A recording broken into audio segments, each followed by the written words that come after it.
Hello বন্ধুরা, আমি এখন এই ভিডিওর মধ্যে দুখানা টিজারের রিয়াকশন দেবো, একটা বাংলাদেশের সিনেমা এবং একটা ইন্ডিয়ার হিন্দি সিনেমা। তো প্রথমে বাংলাদেশের সিনেমাটা নিয়ে কথা বলি, সেটা হলো সঞ্জয় সমন্বয় পরিচালিত ইনসাফ, যার টিজার আজকে বেরিয়ে গেছে, যেটার নাম দেওয়া আছে ইনসাফ অফিসিয়াল ওয়ার্নিং। তো কেমন হলো এই টিজারটা? লিড রোলে আছে শারিফুল রাজ, তাসনিয়া ফারিন, মোশাররফ করিম, অন্যান্য অনেক আর্টিস্টরা থাকবে, যেমন ফজলুর রহমান বাবু থাকবে, মিশা সওদাগরকেও সম্ভবত দেখতে পেলাম। তো এই গল্পটার মধ্যে যেরকম দেখানো হচ্ছে, এই যে শরীফুল রাজের ক্যারেক্টারটা, যে কাইন্ড অফ এক ধরনের ডন বলা যায়, বা সে হয়তো এমন কিছু করেছিল, তারপরে বেশ কিছুদিন নিরুদ্দেশ ছিল, আবার সে ফিরে আসছে, এবং কেন ফিরে আসছে তার কথার মধ্যে দিয়ে যে ভঙ্গিতে দেখা যাচ্ছে, তার পছন্দ প্রিয় কোনো মানুষ হতে পারে, তার বাবা বা তার পরিচিত কেউ, যে রোলটা প্লে করছে হয়তো সম্ভবত এখানে ফজলুর রহমান বাবু, তার সাথে এমন কোনো ঘটনা ঘটেছে যেটা তার সম্মানকে হয়তো নিচে নিয়ে গেছে, বা তাকে হয়তো মৃত্যু তাকে হয়তো মেরে ফেলা হয়েছে, বা সে হয়তো সুইসাইডও করেছে। তো সেই মানুষটার সাথে যে ইনসাফটা তার সে করা দরকার, সে যেটা প্রাপ্য, কারণ সে একজন শিল্পী ছিল কিন্তু সেটা কদর পায়নি, তার জন্য তার যে লড়াই, এই যে শরীফুল রাজের লড়াইটা, সেটা সে দেখেছে যে হয়তো রুলস রেগুলেশন সংবিধান এই করে হয়তো সম্ভব না, যারা এর মাথায় বসে আছে তারা এই সমস্ত কিছু হয়তো কন্ট্রোল করছে, হয়তো তাকে সেরকমই রাস্তা নিতে হবে, বা এদেরও বড় হতে হবে যাতে তার উপর সেই বদলাটা সে নিতে পারে। কিন্তু তাকে আটকানোর জন্য আসছে তাসনিয়া ফারিনের ক্যারেক্টারটা, যে একজন পুলিশ ইন্সপেক্টর, এবং সে সেগুলো নেওয়ার জন্য, সে সমস্ত কিছু নেওয়ার জন্য প্রস্তুত, তার এগেনস্টে, তাকে যাতে ধরতে পারে, ক্যাপচার করতে পারে, অ্যাট দ্য সেম টাইম তার সাথে একটা লাভ, তাদের সম্পর্কও গড়ে উঠছে। কিন্তু সেই সম্পর্কটা কি শুধুই সম্পর্ক, নাকি তার মধ্যে তাকে ট্র্যাপে ফেলার জন্য, এবং আলটিমেটলি কালপিটকে ধরতে পারবে, হয়তো মিশা সওদাগর থাকবে সম্ভবত, যেরকম নর্মালি বাংলাদেশের সিনেমায় হয়ে থাকে। তো আলটিমেটলি কীভাবে সেই ইনসাফটা নিচ্ছে এই মানুষটা এত বছর ফিরে আসার পর, সেটা নিয়েই হয়তো বাকি গল্পটা থাকবে। এবার টিজার দেখুন, যেরকমভাবে অ্যাকশন দেখানো হচ্ছে, স্টাইলাইজেশন, ব্যাকগ্রাউন্ড মিউজিক, সেটা কিন্তু ব্যাপক লাগছে, এবং বাংলাদেশের কন্টেন্ট অনুযায়ী কিন্তু ব্যাপক লাগছে। লাস্টে মোশাররফ করিমের যে এন্ট্রিটা, হ্যাঁ খুব অল্প সময়ের জন্য টিজারের মধ্যে এসছে, কিন্তু সেটা কিন্তু পুরোপুরি ফাটিয়ে দিয়েছে, এরকমই ব্যাপার। কিন্তু মেন সমস্যা হলো সঞ্জয় সমদ্দারের সিনেমা, জিতের মানুষ দেখেও মনে হচ্ছিলো হয়তো এমন কিছু করে দেবে, কিছু না, সিনেমাটা হয়েছে এটা average kind of, average kind of cinema হয়েছে, কিন্তু একটা সুপারস্টার সুলভ সিনেমা কিন্তু সেই সিনেমাটা হতে পারেনি। শরীফুল রাজ বাংলাদেশের সুপারস্টার বলতে গেলে শাকিব খান, এটা আর কিছু বলার নেই। হ্যাঁ, এখন যারা যারা সিনেমা করে, যেমন নিশো বলি, বা যারা যারা এখন সিনেমা করছে এখানে, ভালো, কিন্তু শাকিব খান স্ট্যান্ডার্ডে, ওই স্ট্যান্ডার্ড অবধি ফ্যান ফলোয়িং তাদের এখনও যায়নি, এটা পরিষ্কার কথা। এটা আমি কোনো ফ্যান বেস ক্যাটার করার জন্য বলছি না, এটা যেটা বাস্তব সেটাই আমি বলছি। কিন্তু জিতকে নিয়ে যখন সিনেমা করেছিল, তখন মানুষের সেই জিনিসটার দরকার ছিল, একটা সুপারস্টার সুলভ সিনেমা, একটা সুপারস্টার কাইন্ড অফ একটা এনার্জেটিক গল্প, বা সেরকমভাবে একটা গ্র্যান্ডনেস, একটা প্রিমিয়ামনেস, যেটা মানুষের মধ্যে ছিল না, কোথাও একটা বেসিক লেভেল তার মধ্যে দিয়েই যাচ্ছিলো, এক্সট্রা অর্ডিনারি কিছু হচ্ছিল না। এই সিনেমার মধ্যে কিন্তু অ্যাকশন ফ্যাকশন সবই দেখানো হচ্ছে, ওপর ওপর দিয়ে দেখতে তো সবই ভালো লাগছে, তাসনিয়া ফারিনকে দিয়েও অ্যাকশন করানো হচ্ছে, বাট আলটিমেটলি সেটার এক্সিকিউশন কিরমভাবে করছে তার উপর অনেক কিছু নির্ভর করছে। সেটা যদি ভালোভাবে করতে পারে, তাহলে কিন্তু এই সিনেমাটা ব্যাপক হতে চলেছে, এবং আমার বিশ্বাস আছে যেরকম দেখা যাচ্ছে, হয়তো ভুল থেকে মানুষের শিক্ষা নেয়, সেই তুলনায় হয়তো এই সিনেমাটা ভালো হলেও হতে পারে।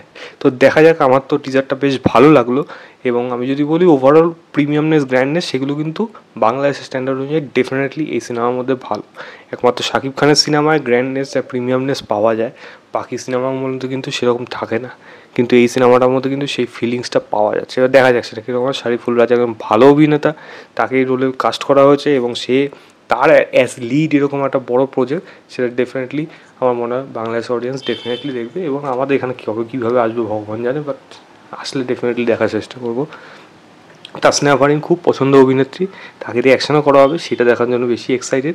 এবং ওই দুটো কথা মনে রাখবেন, এই মানুষটিকে যখনই দেখবো, সে কী করে এবং তার যে ওই লুকস, তার যে এন্ট্রি, সেটাই কিন্তু ব্যাপক, এক কথায় ব্যাপক। সে কী করে সেটাও কিন্তু দেখার মতো বিষয়। যাই হোক, আমি টিজার লিঙ্কটা দিয়ে রাখছি ডেসক্রিপশনে, আপনারা অবশ্যই দেখবেন, দেখে জানাবেন আপনাদের কেমন লেগেছে। দ্বিতীয় যে টিজারটা নিয়ে কথা হলো, সেটা হলো অনুরাগ বসুর upcoming cinema metro India, life in এ মেট্রোর পার্ট 2।